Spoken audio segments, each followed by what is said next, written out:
Ayan, boss. Good afternoon. Kumusta ba ang hilot ni Ka Roger? Ang ganda. Nakaka-relax. Yes. Saka nakakatanggal ng sakit ng buto-buto. Mga ilang lagotok, Muscle. mga ilang lagotok ba kanina? Ang daming lagotok.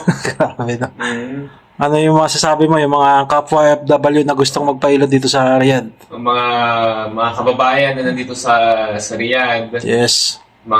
syempre pagod tayo sa trabaho. Yes. Yung magpatanggal ng mga sakit sa katawan. Yes. Punta na kayo dito kay Ka Roger. Yes. So, ano na, dito lang. Saan ba dito? Sa may, ano lang, Bata. Dito lang sa May Bata. Sa ano lang, malapit lang sa Villaggio Mall. Walking Regalo distance. natin sa sarili natin. Oo, kahit once a month, Sa trabaho. pahilot, tama yun. Reward sa sarili natin. Okay, thank you very much, sir. Salamat po. Thank you rin, sir. Okay. So, ayan yung number ko. So, follow ka po sa Rod Healing Hands. May YouTube channel din ako. Thank you very much. There you go.